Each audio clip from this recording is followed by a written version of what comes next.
Chevella bus ప్రమాదంలో దాదాపు చనిపోయిన వాళ్ళంతా కూడా తాండూరుకి సంబంధించిన వాళ్ళే. అయితే ఒక ఆమె తన తల్లికి ఆరోగ్యం బాగలేదని చూడ్డానికి వచ్చి తిరిగి వెళుతూ ఆవిడ కూడా ఈ బస్సు ప్రమాదంలో చనిపోయారు. నాగమణి అనే ఆమె. వాళ్ళ బ్రదర్ ఉన్నారు, ఒకసారి ఆయనతో మాట్లాడదాం. ఏం జరిగిందండి? ఎప్పుడు వచ్చారు ఆవిడ?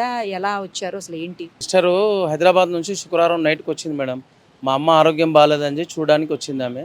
శనివారం నాడు ఆదివారం నాడు హాలిడే ఉంటుందని చెప్పి ఇక్కడనే ఉన్నది. ఆదివారం అయిపోయినాక మార్నింగ్ వాళ్ళు మళ్ళీ తిరిగి ప్రయాణం అయింది. అమ్మని చూసి ఉదయాన్నే వెళ్ళిపోయింది మేడం. పొద్దున్న బస్కు 4:40కి బస్ ఎక్కించినాం మేము. మాకు 6:45కు అట్లా మాకు కాల్ వచ్చింది, ఇట్లా బస్ యాక్సిడెంట్ అయిందండి.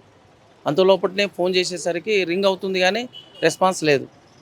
ఇక అక్కడ ఉన్న వాళ్ళు మాకు మళ్ళీ ఫోన్ చేశారు, వెంబడే వెళ్ళిపోయినాం మేము. ఏం చేస్తారండి ఆవిడ? ఆమె హౌస్ వైఫ్ సార్. వాళ్ళ హస్బెండ్, పిల్లలు? హస్బెండ్ కూడా ఇంటి దగ్గర వ్యవసాయం చేస్తాడు. పిల్లలు 2 ఆడపిల్లలు, ఒక మగ పిల్లవాడు. 2 ఆడపిల్లల పెళ్ళిళ్ళు అయినాయి. ఇక్కడనే ఉంటుంది, మా దగ్గర ఇంటి ముందరనే ఉంటారు వాళ్ళు కూడా. అబ్బాయి ఏమో హైదరాబాద్లో ప్రైవేట్ జాబ్ చేస్తాడు. కోడలు కొడుకు ఇద్దరు. అంత పొద్దున్న ఎందుకు వెళ్ళారు ఆవిడ బస్సులో? ఆ బాబుకు చిన్న పిల్లవాడు ఉన్నాడు మేడం. వాళ్ళిద్దరు జాబ్కి వెళ్తారు కాబట్టి ఆ పిల్లలని సంరక్షణ ఈమెనే చూస్తుంది, ఇంటి దగ్గర ఉండి చూసుకుంటుందని. ఉదయాన్నే వాళ్ళు 10 గంటలకు డ్యూటీకి వెళ్తారు కదా, అంతలోపు పోవచ్చు అని చెప్పి మార్నింగ్ వెళ్ళిపోయింది మేడం. ఎంత ఉంటుందండి వయసు? 52 ఉంటుంది మేడం. వాళ్ళ మదర్కి బాగలేదని వచ్చారా? మా మదర్కు బాగలేదని. చెల్లే కదా? నా సొంత చెల్లెలు. మదర్కి బాగలేదు. మదర్ అమ్మకు ఆరోగ్యం బాగలేదు, ఆమె చూడడానికి వచ్చింది అని. అట్లా చూసి తిరిగి వెళ్తున్నారు. 2 డేస్ ఉన్నది అమ్మ దగ్గరనే. శుక్రవారం నైట్కి వచ్చింది, శని ఆది ఉన్నది, ఆదివారం రాత్రికి ఈయన ఉన్నది, ఎర్లీ మార్నింగ్ బస్ ఎక్కింది.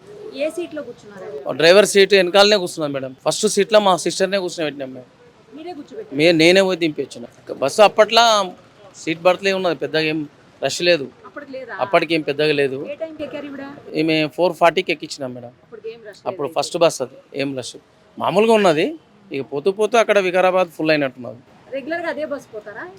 ఎప్పుడు అంత తొందరగా ఎప్పుడు పోలేదు మేడం. ఈసారే ఫస్ట్ టైం అట్లా పోయిందండి. ఎప్పుడు 7:30కి 8కి అట్లా పోతుండే. అది దురదృష్టం. ఇక ప్రభుత్వం నుంచి 7 lakhs ఇచ్చారు మేడం ఎమ్మెల్యే గారు.